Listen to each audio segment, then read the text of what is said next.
Силјановска давкова на самит во Тирана. 450 жртви во сообраќајот за 3 години. Нафтата скокна за 12% поради конфликт. Глобални економски трансформации до 2039. Дали постои најбезбедно седиште во авион? Македонците меѓу најтрезните во Европа.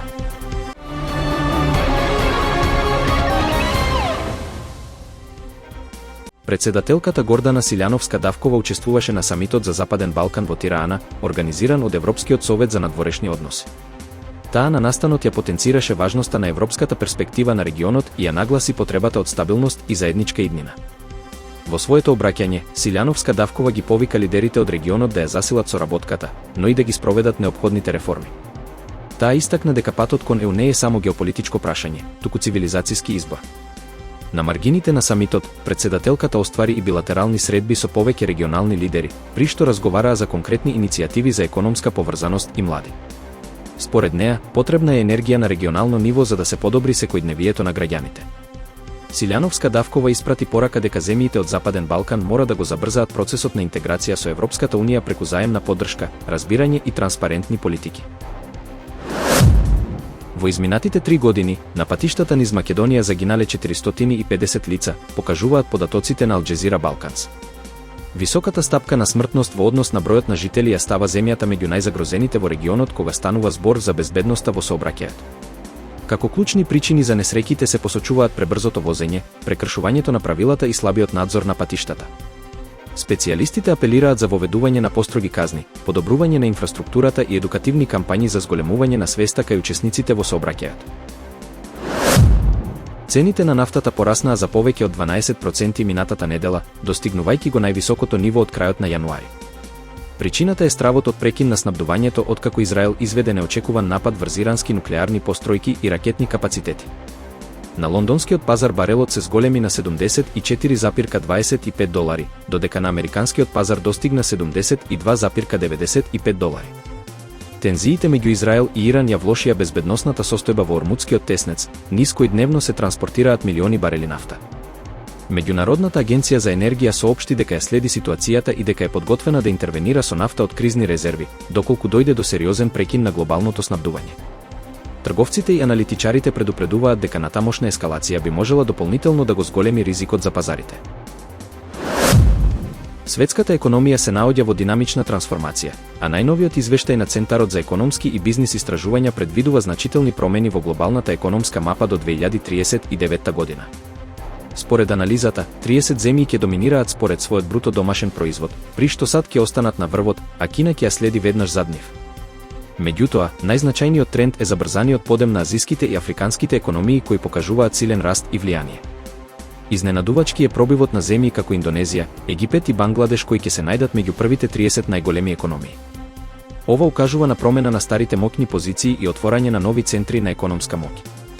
Конкуренцијата меѓу традиционалните гиганти и овие нови играчи ќе го обликува глобалниот пазар во следните децении, носејќи нови предизвици и можности за инвеститорите и владите ширум светот.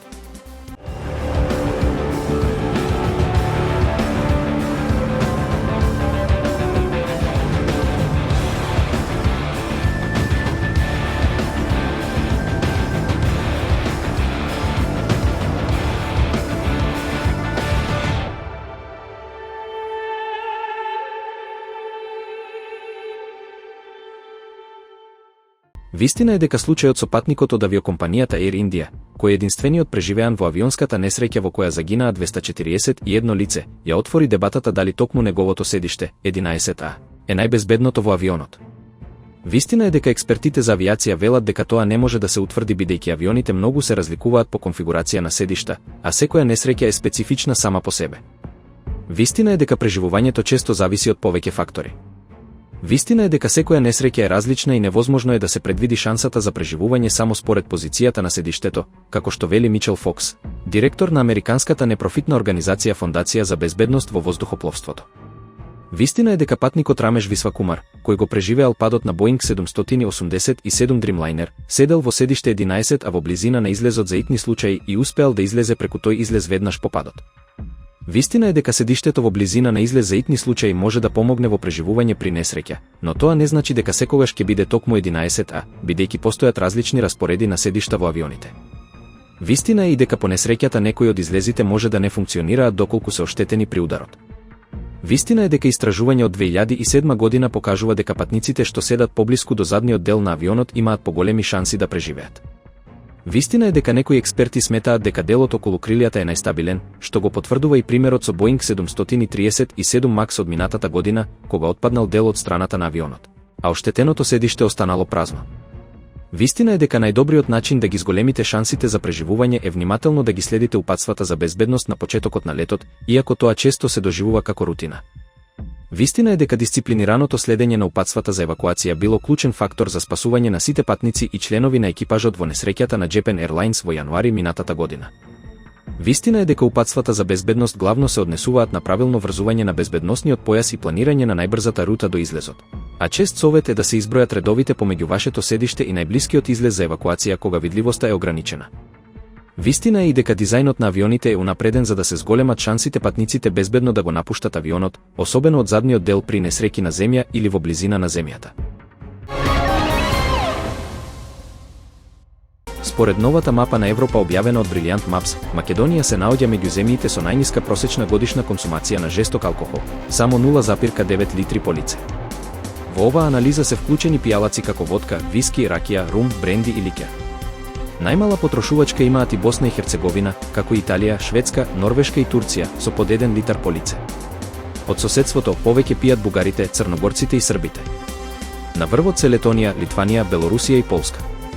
Мапата користи 5 бои, од светложолта за земјите со најниска до темна за највисока консумација, прикажувајќи го големиот контраст во навиките за пиење низ Европа.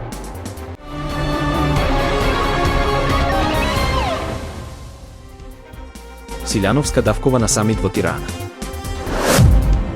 450 жртви во сообраќајот за 3 години. Нафтата скокна за 12% поради конфликт. Глобални економски трансформации до 2039. Дали постои најбезбедно седиште во авион? Македонците меѓу најтрезните во Европа.